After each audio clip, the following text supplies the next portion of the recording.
I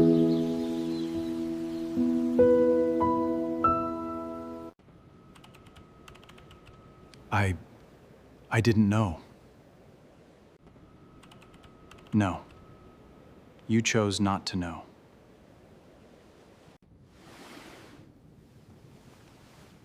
Are you ready? Welcome to Heart and Home, where every story reminds us that kindness, love, and family can change a life forever. There are moments when silence is more frightening than any shout. Picture a bank lobby, marble floors, dark wood, the kind of quiet that makes people lower their voices without meaning to. A few employees stand frozen, watching, saying nothing. In the middle of that lobby stood a man named Richard Vaughn. His face had gone pale. In front of him stood Nathan Carter, and beside Nathan, a 13-year-old girl. Richard's mouth opened. Nothing useful came out. I didn't know, he said. Nathan looked at him. He didn't raise his voice. He didn't need to. No, he said. A pause. You chose not to know. Nobody in that lobby dared to breathe too loudly. Now picture somewhere else. A quiet office, warmer light. A girl named Clara sat with both arms wrapped around an old wool coat, her mother's coat. A lawyer named Michael Hayes walked in and set a small wooden box on the table between them. Carved. Sealed. The kind of box someone spends real time choosing. He'd kept it locked in a drawer for over a decade. Even he had never opened it. Are you ready? Nathan asked her. Clara took a breath. She nodded. His hand rested on the lid. He began to lift it, and the screen went black. Because before you find out what was inside that box, you need to understand how a girl in a box ended up in that room at all. What could make a man like Richard Vaughn tremble in front of a 13-year-old, and what was hidden inside a box sealed for over a decade, waiting for exactly this moment? This is the story of an envelope, a promise, and an inheritance that no amount of money could ever buy. If stories about family, second chances, and the quiet power of kindness speak to you, consider subscribing to Heart and Home. We'd love to have you with us. Now, let's go back to where it started.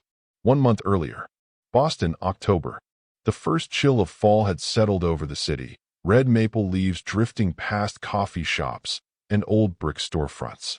Beautiful and a little sad at once, the way this city always gets before winter. Whitmore Private Trust Bank had stood on this street for more than a century. It wasn't a place for savings accounts or mortgages. It handled the kind of money that gets passed down instead of earned.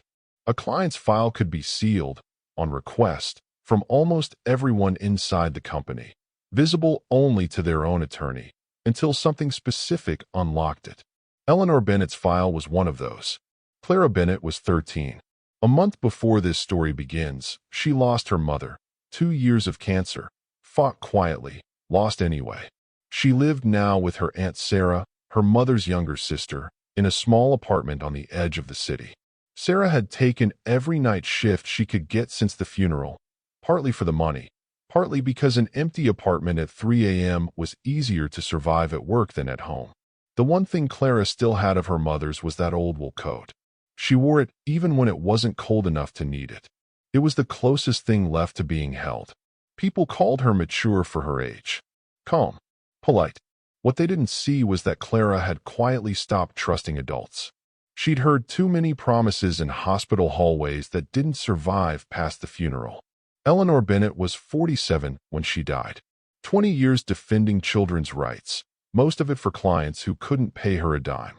Almost no one knew that years earlier, she'd won a class action suit against a pharmaceutical company, a settlement large enough to change her life. She put every dollar into a trust in Clara's name and never touched it. But money was never the real inheritance Eleanor was after. In her final months, she quietly built something else. Letters, a journal, a sealed box, one recorded video. All of it locked behind a single condition none of it could open until Clara walked into Whitmore herself. She gave Michael one more instruction, separate from the paperwork. A name and a deadline. Michael never asked why it mattered so much. Some questions, with Eleanor, you learn not to ask. If 30 days pass, she told him, and Nathan Carter still doesn't know, you go find him yourself. Don't wait on anyone else to make it happen. Nathan Carter was 50.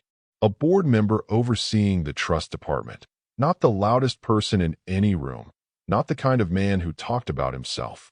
Because Eleanor's file had been sealed at her own request, even he had walked past her name in the records without it ever meaning anything to him. Richard Vaughn was 52, the branch director. 20 years at Whitmore, always excellent at keeping wealthy clients happy. What almost no one at the bank knew about Richard, he'd grown up with nothing. A single mother, 2 jobs, a childhood spent hoping nobody would notice how little they had. He'd clawed his way into rooms like this one, and some part of him never stopped being afraid that someone would look at him and see that kid again, the one who didn't belong. So somewhere along the way, without ever saying it out loud, Richard decided that only people who looked successful deserved to walk through Whitmore's doors. Maybe it made the fear quieter. It didn't make it true. Years earlier, Eleanor Bennett had represented him, a case involving his son. He'd cried in her office, told her he'd never forget it. She wrote him a short note afterward, a few lines in her own hand, that he still kept folded in a drawer at home. There were things about that year Richard had never told anyone, not even his wife. Eleanor was one of the only people who knew all of it. He forgot the lesson anyway. Success has a way of doing that to people. Olivia Grant, 31, worked in the trust department. Careful, by the book, about to find out that doing her job right was going to cost her something. And Michael Hayes, 55, Eleanor's attorney, and her closest friend, closer than most people realized. The only person who knew all of it. A month after the funeral, Michael called Clara into his office. He set an envelope on the desk, a Whitmore appointment card beside it. "Your mother left this with me," he said. "I promised her I'd put it in your hands myself when the time was right." "What's inside?" "I don't know. She didn't want it opened here." He slid the appointment card toward her, and for just a moment, looked at her the way you'd look at someone you'd loved for a long time from a distance. "Take it to Whitmore. They're expecting you." Sarah was waiting by the car outside, waving. "You okay? I can come in with you." "I'm fine." Clara pulled the coat tighter. "Mom said I had to go alone." The bank rose gray and heavy in front of her. No bright colors, no friendly smiles, just formal, careful silence. She walked to the front desk, envelope held tight, and that's where she found Richard. He glanced over. His eyes caught the handwriting on the envelope, and something in his face changed, just for a second. He turned it into a cold, practiced smile before he reached her. "Can I help you? I have an appointment. I need the trust department." "Sweetheart." His voice went flat with condescension. "This isn't the place for you." He reached to move her aside. The envelope slipped, hit the desk, fell. A folded note slid out onto the marble. Clara bent for it. Richard saw it first. Not the words, the handwriting. The particular slant of the letters, the way she looped her E's. The exact same hand as the note he still kept folded at home. 1 second. His whole body went rigid. The way you go rigid when a debt you thought you'd buried shows up on your doorstep. "Security," he said. "Escort her out." Outside, Clara stood shivering, from the cold, and from what had just happened. She hadn't cried. She'd learned not to, back in all those hospital waiting rooms. She turned around and walked back in. "I have an appointment." "Here." She held out the slip. He didn't look at it. "Whitmore doesn't serve cases like this." His eyes flicked over her coat. "Your mother was probably just ordinary. Wasn't she quiet, so only she could hear it? This isn't a place for families like yours to come begging." Clara froze. Eyes red. Still no tears. Olivia Grant, walking past with an armful of files, stopped cold. She'd seen the whole thing. "Richard." Firm. "She said she has an appointment. We verify before we turn anyone away. How long have you even worked here to lecture me?" "I'm not lecturing you. I'm reminding you of policy." He walked away without answering, motioning security back over. Olivia watched them lead Clara out again, gripping the files tighter. That night, alone in the office, she wrote up a full report, times, details, exactly what Richard had done. Then she picked up her phone and called someone she hadn't spoken to in a while. "Olivia Grant, Trust Department. I need to report something about the Eleanor Bennett file." On the other end, Michael went still. "Is the girl okay?" "She's fine. Her file was refused. I thought you should know." At headquarters, Nathan was 3 slides into a quarterly report when his assistant leaned in and whispered something. He excused himself, opened his laptop, and pulled up a flagged file. A procedural violation, Richard's branch. Routine. He almost passed it down the chain like always. Then he scrolled further. Authorized party Eleanor Bennett. His hand stopped over the keyboard. A memory, unbidden, a much younger version of himself, not yet 30, laughing outside a small law office with a young woman, their hands laced together. He didn't close the laptop this time. He typed the name into the internal client search instead, hands moving before he decided to let them. Most of it came back sealed, locked behind Eleanor's own privacy request, but one line wasn't. A trust opened years ago. A single beneficiary. A birth year that did the math for him before he wanted it to. He sat with that for a long moment. Then he stood, walked back into the meeting like nothing had happened. Something's come up. We'll finish this afternoon. In his car, he sat a moment before he could make his hands start the engine. His phone rang before he'd gone 2 blocks. He didn't know it yet, but this call had already been coming, one way or another. Eleanor had set the deadline months ago. The system alert had only moved it up by a few hours. Nathan, it's been a long time. A pause. There's something important you need to know. Is this about Eleanor? Silence on the line, longer than it should have been. Can you come by my office? I'd rather do this in person. Michael. Nathan's voice was low. Just tell me if it's what I think it is. More silence. That was answer enough. He gripped the wheel and drove. The next morning, Clara and Sarah sat waiting in a private room at the branch. Warmer than the lobby, at least. Procedure had finally been followed properly this time. Identity verified. Appointment confirmed. Olivia carried in a file box and set it down with real care. Hi, Clara. I'm Olivia. I saw what happened yesterday. I'm sorry. Clara nodded, still wary. Michael came in next. Nathan behind him. When Nathan stepped into the room, his eyes caught Clara's. One strange, held moment neither of them could explain. He looked, for just a second, like a man checking something against a memory. Michael opened the box. A worn leather journal. A bundle of letters tied with ribbon. Clara touched the journal, fingers trembling. Is this my mom's? It is. He set a small carved box on the table beside it. Didn't open it. This one's not ready yet. Not until everyone in this room is ready for what's inside. Why not something sharpened in Clara's voice? You keep saying that. You keep deciding what I'm ready for. That's what everyone does. The doctors did it. My aunt did it. Now you're doing it too. Her hands were shaking. You're supposed to be the one person who tells me the truth. The room went quiet. Michael didn't defend himself right away. He just looked at her, steady, patient, the way you look at someone you understand completely. You're right, he finally said. I am deciding. Because your mother asked me to, and because I made her a promise I intend to keep, even now that she's gone. He paused. That's not the same as lying to you, Clara. But I understand why it feels that way. Clara's jaw tightened. Her eyes dropped to the box. A long moment passed. I'm sorry, she said quietly. I know you're just doing what she wanted. Don't apologize for that. Michael's voice was gentle now. You're allowed to be angry. You've had a lot of people disappear on you this year. I'd rather you push back than go quiet. Nathan, still standing near the door, watched all of it without a word, something in his chest tightening that he couldn't yet explain.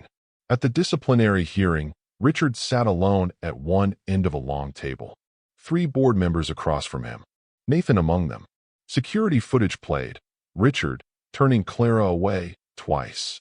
Then older recordings, pulled from the archive, the same pattern, over and over, with different families who didn't look wealthy enough. Olivia testified. Steady voice, no hesitation. A board member read the count aloud. 14 incidents. 3 years. Always the same shape. Richard's hands stayed flat on the table, like he was holding it down. Nathan. His voice cracked. You know how many years I've given this company. And you, Nathan said, know exactly what Eleanor Bennett once did for you. Richard went still. I recognized her handwriting the second it hit the floor. He said, quieter now. I still have the note she wrote me. I knew it was hers. His eyes dropped to the table. I grew up with nothing, Nathan. Spent 30 years making sure nobody would look at me the way I used to look at myself. And somewhere in there, I turned into someone who does to other people exactly what used to be done to me. Nobody said anything to that. Nobody had to. I chose not to know, Richard said again, mostly to himself. It was easier. He had nothing left to add. That evening, Richard sat alone in his study at home. He opened the bottom desk drawer, the one he never let anyone else touch, and found the note near the bottom, beneath old tax files and a watch that no longer worked. A few lines, in a hand he'd have known anywhere. Richard, you were braver than you think. Don't forget that. He read it once. Then again. He didn't say anything. There was no one there to say it to. He just sat with it a while, the way a person sits with something they should have opened years ago, and let the porch light outside go from gold to gray without getting up to turn on a lamp. In a quieter room, Nathan and Clara sat across from each other, Sarah beside her. Michael came in carrying the small wooden box, the same one. Eleanor left you a choice, Nathan, he said. You can look inside this alone first. Or you wait, and you and Clara see it together. Nathan looked at Clara, sitting up straight, hands folded, exactly the way Eleanor used to sit. For the first time in this whole story, he didn't make the decision for someone else. That's your call, he told her. Do you want to open it together? Clara looked at Sarah. Sarah squeezed her hand. Together, Clara said. Nathan's hand went to the lid. He lifted it. A small USB drive. A photograph, corners soft with age, a much younger Nathan and Eleanor, laughing outside that same law office. A delicate ring on a thin chain. He picked up the photograph first. His hand wasn't steady. Michael plugged in the drive. The lights dimmed. Eleanor appeared on the screen, thinner than any photo of her, but her eyes were the same. Warm. Steady. If you're watching this, my Clara, it means I'm not with you anymore. Clara's breath caught. Sarah pulled her close. I know you're angry with me for not telling you things sooner. I'm sorry for that. Just hear me out. A pause. Eleanor's eyes shifted, like she was looking at someone just off camera. Nathan, if you're there too. Silence. Then this is the first time you're hearing any of this. I know that. I'm sorry for keeping it from you this long. I hope someday you understand why. Nathan didn't move. Didn't blink. Clara, sweetheart. Nathan is your father. We fell in love young. Both of us just starting out, nothing but a small office and too much hope. It lasted for years, on and off, the way things do when two people are trying to build a life and a career at the same time. Then, 13 years ago, it ended. I was already pregnant with you. A memory laid gently over her words. A young Eleanor, alone outside a hospital, afraid and certain at once. I never told him. That was my choice. Mine alone. I told myself I was protecting you. Eleanor stopped. Looked down for a second, like the next part cost her something. Maybe. I was protecting myself too. I don't know anymore. I'm sorry. I don't have a cleaner answer than that. I chose to raise you myself, and I never once regretted that part. You're the best thing that ever happened to me. Eleanor's eyes glistened. She smiled anyway. Nathan, I don't expect you to forgive me right away. I'm only asking you to let her in. She needs you more than either of us ever needed anything. A breath. Clara, what I'm asking of you isn't forgiveness for anything you think was missing. It's simpler than that. Her eyes found the camera, steady, like she was looking straight at the real Clara in that room. Don't let the pain take away your kindness. The screen went black. Nobody spoke. Clara cried quietly into Sarah's shoulder. Nathan looked at the coat Clara still had wrapped around her shoulders. At the photograph in his hand. At the girl in front of him who had her mother's exact posture, and he was only now noticing his own mother's eyes. I missed 13 birthdays, he said. Nothing else. He knelt down to her eye level. He didn't reach for a hug. He held out his hand and waited. Clara looked at it for a long moment. Then she took it. A few weeks later, the board delivered its decision. Richard stood to hear it. Mr. Vaughn has repeatedly violated procedure and engaged in discriminatory conduct. Effective immediately, his employment is terminated. On his way out, he was stopped in the lobby. Nathan stood there, Clara beside him. I didn't know, Richard said. No, Nathan said. You chose not to know. Richard had nothing left to say to that. He walked out carrying a small box of his things, stopped once to look back at the sign above the door, and kept walking. Olivia got a commendation and a promotion nobody argued with. A few weeks after that, Nathan and Clara sat on a park bench near Sarah's building, yellow leaves coming down around them. He hadn't pushed for anything, just showed up, once a week, sometimes for ice cream, sometimes just to sit while she did homework. You can ask me anything, he told her. About who I was before. No secrets. Clara picked at her sleeve, then looked up, something mischievous crossing her face. Mom said you were a terrible cook. That true? Nathan blinked, then laughed, loud and real, for the first time in this whole story. She told you that. He shook his head. My scrambled eggs once set off the smoke alarm. Twice, actually. Clara laughed too. Okay, but can you at least make toast? I'm not going to answer that. She grinned. It was the first time she'd laughed like that since her mother died. Healing rarely starts with the big scene. Sometimes it's just burnt eggs, and someone brave enough to admit it. 2 years passed. Nathan showed up for the small things, school pickups, a recital where he clapped a beat too early, badly burnt pancakes on a Saturday that became a running joke between them for months.